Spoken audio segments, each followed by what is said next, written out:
नमस्कार दोस्तों, मैं मंजीत कुमार झा आप सबका अपने YouTube channel PM study zone में स्वागत करता हूं।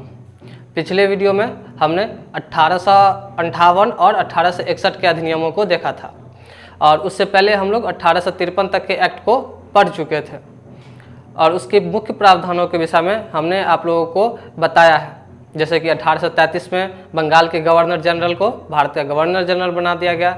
फिर 1858 में उसे भारत के वायसराय के रूप में परिवर्तित कर दिया गया। 1853 में लोक सेवा का परीक्षा शुरू किया गया जिसके द्वारा लोक सेवकों की भर्ती की जाती थी। और 1861 के एक्ट में वायसराय के परिषद में 3 भारतीयों को शामिल किया गया, बनारस के राजा, पटियाला के महाराज और सर दिनकर राव को। ये सब बात मैंने आपको पिछले सारे एक्टों में बता दिया है। तो आइए दोस्तों हम उससे आगे के एक्टों को देखते हैं। उससे आगे के एक्ट के में सबसे पहले हम पढ़ेंगे 1892 का एक्ट। इसको दोस्तों भारत परिषद अधिनियम भी कहा जाता है। 1892 के एक्ट को भारत परिषद अधिनियम भी कहा जाता है। मतलब कि ये भारत पर ताज के शासन के बाद के जो एक्ट हैं उनको मुख्यतः भारत परिषद अधिनियम या भारत शासन अधिनियम के नाम से जाना जाता था। उसी के क्रम में ये तीसरा एक्ट था। आइए दोस्तों इसके मुख्य प्रावधानों को देखते हैं। पहला मुख्य प्रावधान है कि केंद्रीय तथा प्रांतीय विधान परिषद में अतिरिक्त सदस्यों की संख्या बढ़ाई गई। दोस्तों सबसे पहले यह जानना जरूरी है कि पिछले वीडियो में हमने आपको बताया था कि केंद्रीय और विधान परिषद अब 2 अलग अलग चीज़ें थे। जैसे कि बंगाल, मद्रास और पंजाब में अलग अलग विधान परिषद थे। तो केंद्रीय विधान परिषद और प्रांतीय विधान परिषद दोनों में सदस्यों की संख्या को बढ़ाया गया।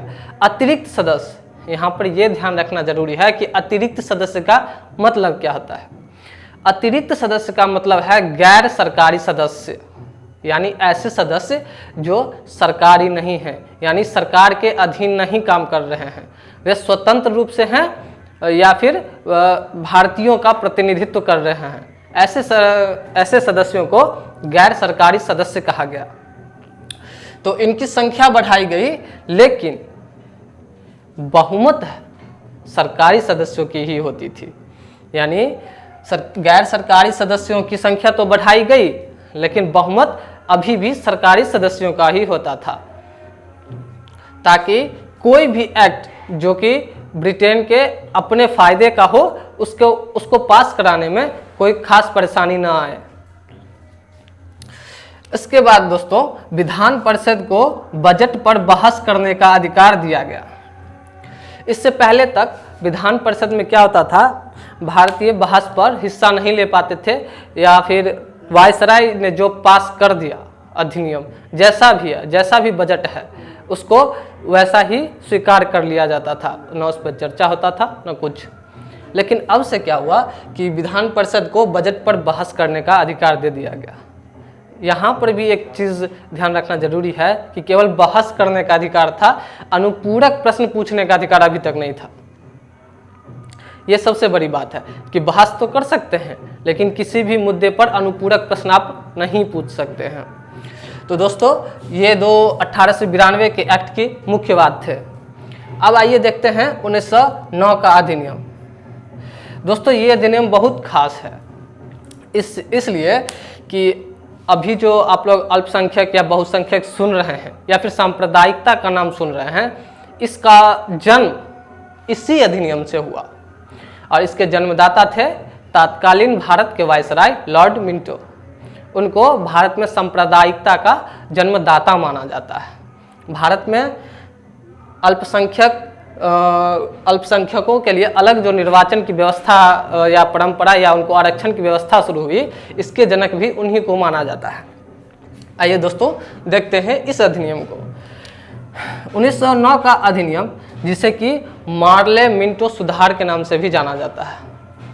यहाँ दोस्तों कई लोगों के मन में ये प्रश्न होगा कि इसे मार्ले मिंटो एक्ट क्यों कहा जाता है या मार्ले मिंटो सुधार एक्ट क्यों कहा जाता है।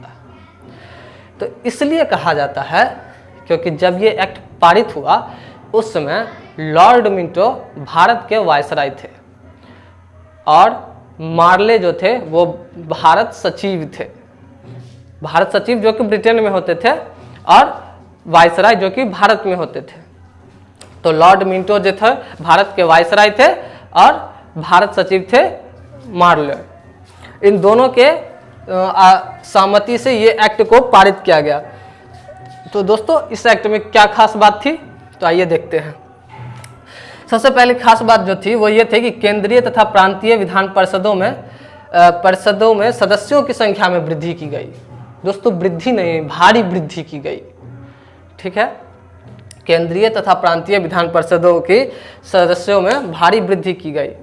प्रांतीय विधान परिषदों में सदस्यों की संख्या समान नहीं थी, यानी अलग अलग थे, परंतु केंद्रीय विधान परिषद में जो पहले 16 सदस्य थे अब 69 सदस्य हो गए, जिसमें से 60 निर्वाचित होते थे और 9 नामित होते थे। नामित का अर्थ जानना बहुत जरूरी है।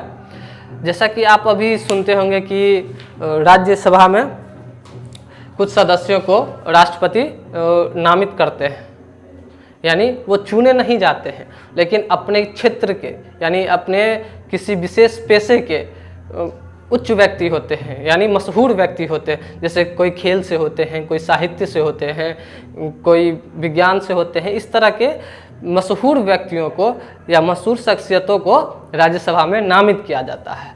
तो उसी तरह इस अधिनियम के तहत भी 9 सदस्यों को नामित किया जाता था।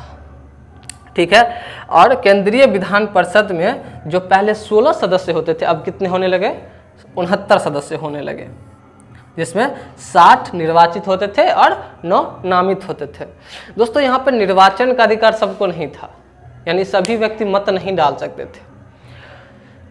इसके लिए धन का होना जरूरी है। आपके पास एक सीमा तय की गई थी कि इतना धन जिसके पास होगा केवल वही व्यक्ति मत डाल सकते हैं।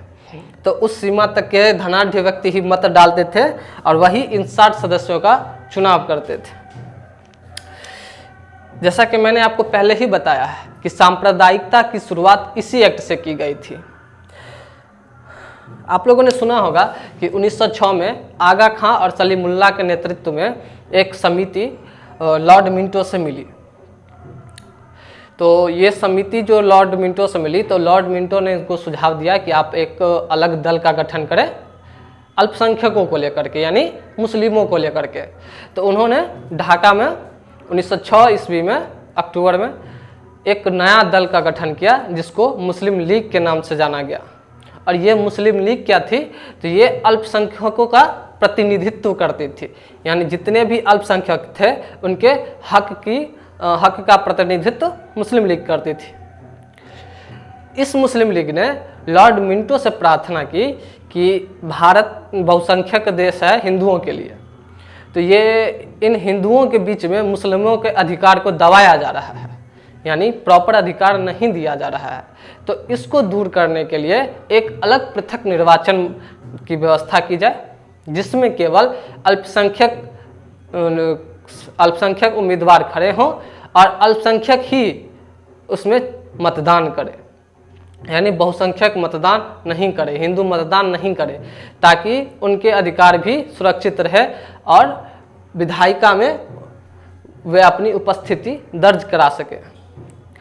इस एक्ट को मानते हुए, उनकी इस बात को मानते हुए लॉर्ड मिंटो ने 1909 के एक्ट में इस बात को जगह दी और सांप्रदायिक निर्वाचन की व्यवस्था की गई तथा उन लोगों के लिए एक पृथक निर्वाचक मंडल की भी व्यवस्था की। उन लोगों के लिए क्या किया गया, एक पृथक निर्वाचक मंडल की भी व्यवस्था की गई। दोस्तों यहाँ ये ध्यान रखना जरूरी है कि इससे लॉर्ड मिंटो बहुत सहमत थे, परंतु मार्ले उतने सहमत या कन्विंस्ड जिसको कहते हैं नहीं थे। उन्होंने कहा इस अधिनियम के बारे में, विशेषकर इस प्रावधान के बारे में, कि ये प्रावधान जो हम आज पारित कर रहे हैं ये नागिन के विष जैसे हैं, ये बाद में हमें नुकसान पहुंचाएंगे। ठीक है दोस्तों, ये ध्यान रखना जरूरी है। अगर ऑब्जेक्टिव क्वेश्चन में आएगा कि किसने कहा था कि ये नागिन के दांत हैं और भविष्य में हमारे लिए घातक सिद्ध होंगे, तो इसका आंसर होगा मॉर्ले। ठीक है, इसके अलावा दोस्तों इस एक्ट के द्वारा विधान परिषद को अनुपूरक प्रश्न पूछने की आज़ादी दी गई। यहाँ पर हम 1892 के एक्ट में देखते हैं कि केवल बजट पर बहस करने का अधिकार था, अनुपूरक प्रश्न पूछने का अधिकार नहीं था। परंतु अब क्या किया गया, विधान परिषद को अनुपूरक प्रश्न पूछने की आज़ादी भी दी गई। अब कहा गया भारतीयों से या विधान परिषद के सदस्यों से कि आप लोग बजट पर बहस तो कर ही सकते हैं, साथ साथ कोई प्रश्न जो आपके मन में हो कि ऐसा क्यों होता है या ऐसा किस लिए हुआ या ये किस अर्थ में किया गया, तो इस पर आप प्रश्न पूछ सकते हैं। ठीक है। और इसी एक्ट के द्वारा पहली बार भारतीयों को वायसराय या गवर्नर की परिषद में, जो कार्य परिषद उनकी होती थी, उनमें उनको एसोसिएशन बनाने की यानी एसोसिएट करने का व्यवस्था किया गया। ठीक है दोस्तों। तो ऐसे पहले भारतीय कौन थे, सत्येंद्र प्रसाद सिन्हा।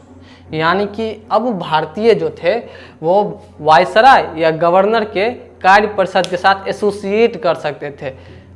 ठीक है दोस्तों। तो ये थे 1909 के अधिनियम के कुछ मुख्य प्रावधान। आइए दोस्तों अब हम आगे बढ़ते हैं और देखते हैं 1919 के अधिनियमों को। ये अधिनियम भी बहुत खास है क्योंकि इसमें एक लंबा चौड़ा सुधार किया गया। जो पहले से भारत में व्यवस्थाएं चली आ रही थी उनको थोड़ा परिवर्तित किया गया और इसको भारतीयों के लिए अनुकूल बनाने का प्रयास किया गया। कोशिश किया गया कि इसमें भारतीयों की हिस्सेदारी बढ़े। तो दोस्तों इसको मॉन्टेग्यू चेम्सफोर्ड अधिनियम भी कहा जाता है। जैसे इसे मार्ले मिंटो सुधार अधिनियम कहा जाता था या मार्ले मिंटो एक्ट कहा जाता था, उसी प्रकार इसको मॉन्टेग्यू चेम्सफोर्ड एक्ट भी कहा जाता था। मॉन्टेग्यू चेम्सफोर्ड एक्ट क्यों कहा जाता था? क्योंकि उसमें चेम्सफोर्ड भारत के वायसराय थे और मॉन्टेग्यू भारत सचिव थे। तो उन दोनों के समझबूझ के कारण ये एक्ट को पारित किया गया, ये अधिनियम लाया गया तथा इसके प्रावधानों को भारतीयों के अनुकूल बनाया गया। दोस्तों देखते हैं इसके मुख्य प्रावधानों को। इसका सबसे मुख्य प्रावधान है कि केंद्रीय तथा प्रांतीय विषयों का चयन कर उन्हें पृथक करना। यानी ये एक विषय केंद्र का है उसको अलग कर दिया गया, जो विषय प्रांत का था उसको भी अलग कर दिया गया। इसका दूसरा प्रावधान था कि इसमें 2 सूची बनाया गया। दोस्तों यहाँ ये ध्यान रखना जरूरी है कि यह प्रांतों के लिए था, केंद्र के लिए नहीं। प्रांत में 2 सूची बनाया गया, एक आरक्षित और एक हस्तांतरित। दोनों की विशेषता क्या थी? तो हस्तांतरित विषय पर गवर्नर जो होते थे प्रांतों के, उनका प्रभुत्व रहता था। यानी इस विषय पर जो गवर्नर कहते थे उनका ही निर्णय अंतिम और सर्वमान्य माना जाता था। और जबकि आरक्षित विषयों का देख रेख की जिम्मेवारी किस पर थी? तो गवर्नर के जो कार्यकारी परिषद होते थे उन पर थी। यानी आरक्षित विषय जो थे वो गवर्नर के कार्यकारी परिषद के अधीन थी, कार्यकारी परिषद, और ये हस्तांतरित विषय पर गवर्नर का शासन चलता था। इस प्रकार दोस्तों हम देखते हैं कि द्वैत शासन लग गया। यानी कुछ विषयों पर कार्यकारी परिषद और कुछ विषयों पर गवर्नर। यानी ये एक तरह से द्वैत शासन हुआ, यानी 2 गुटों का शासन हुआ। द्वैत शासन का मतलब यह है 2 गुटों का शासन। तो कार्यकारी परिषद एक और एक गवर्नर स्वयं होते थे। तो इस प्रकार इस एक्ट के द्वारा प्रांतों में द्वैत शासन का शुभारंभ हो गया। दोस्तों इसके बाद क्या किया गया? तो भारत के जो वायसराय होते थे उनके कार्यकारी परिषद में 6 सदस्य होते थे। उनके कार्यकारी परिषद में 6 सदस्य होते थे इससे पहले तक। और अब क्या किया गया? तो इसमें 3 सदस्यों का भारतीयों का होना आवश्यक कर दिया गया। यानी इन 6 सदस्यों में से 3 सदस्य भारतीय होंगे। स्पष्ट है दोस्तों कि ऐसा भारतीयों का प्रशासन में योगदान बढ़ाने के लिए किया गया। यानी भारतीय प्रशासनिक व्यवस्था में ज़्यादा से ज़्यादा हिस्सा लें, इसके लिए ये किया गया। और 6 में से 3 सदस्यों का भारतीय होना आवश्यक किया गया। यहाँ पर यह ध्यान रखना जरूरी है कि इन 6 सदस्यों में एक सदस्य कमांडर इन चीफ होता था। वायसराय के इन परिषद में जो 6 सदस्य होते थे, इन 6 सदस्य में से एक सदस्य होता था कमांडर इन चीफ, जो इन सब का सुप्रीमो होता था। तो ये कमांडर इन चीफ भारतीय नहीं हो सकते थे। ये कमांडर इन चीफ कौन होंगे? तो ब्रिटेन के ही अधिकारी होंगे, भारतीय नहीं हो सकते हैं। दोस्तों इसी अधिनियम के द्वारा यानी 1919 के मॉन्टेग्यू चेम्सफोर्ड के एक्ट के द्वारा 1926 में एक केंद्रीय लोक सेवा आयोग का गठन किया गया। यहाँ ये ध्यान रखना जरूरी है कि इससे पहले भी सिविल सेवा की परीक्षाएं होती थी, परंतु केंद्रीय लोक सेवा आयोग नहीं था। तो इस आयोग का ज़रूरत महसूस हुआ ब्रिटेन को। तो ब्रिटेन ने क्या किया कि इस अधिनियम को पारित किया और इसी अधिनियम के तहत 1926 में केंद्रीय लोक सेवा आयोग का गठन किया, जो कि अब सिविल सेवकों की भर्ती पर नियंत्रण रखती थी। ठीक है। इस एक्ट के द्वारा यानी 1919 के एक्ट के द्वारा केंद्रीय एवं प्रांतीय बजट को अलग करने का प्रावधान किया गया। यानी दोनों पारित तो वायसराय की सहमति से ही होते थे, परंतु केंद्रीय बजट अलग पारित होता था और प्रांतीय बजट अलग पारित होता था। जैसे अभी आप देखते होंगे कि सेंट्रल बजट अलग पारित होता है जो सेंटर में होता है, और प्रांतीय बजट अलग पारित होता है जो स्टेट्स में होता है। हालांकि उस समय दोनों बजट पारित होते थे अलग अलग, परंतु होते वायसराय के सहमति से ही थे। और इस एक्ट का सबसे जो मुख्य प्रावधान था वो ये था कि इस एक्ट के द्वारा भारत पर क्या प्रभाव पड़ रहा है या इस व्यवस्था में कुछ परिवर्तन की जरूरत है या नहीं, भारत का शासन व्यवस्था उत्तम हो रहा है या नहीं, इसकी जांच के लिए एक वैधानिक आयोग का गठन किया गया, जो प्रति 10 वर्ष बाद ये जांच करती थी कि भारत के अधिनियम में परिवर्तन की आवश्यकता है या नहीं है। तो दोस्तों ये था आज का हमारा अधिनियम, जो हम 1892 का अधिनियम, 1909 का अधिनियम और 1919 के अधिनियम के बारे में देख चुके हैं। तो दोस्तों इससे आगे के वीडियो को देखते रहने के लिए हमारे चैनल को सब्सक्राइब करना ना भूलें और वीडियो पर लाइक एवं कमेंट करते रहें। धन्यवाद।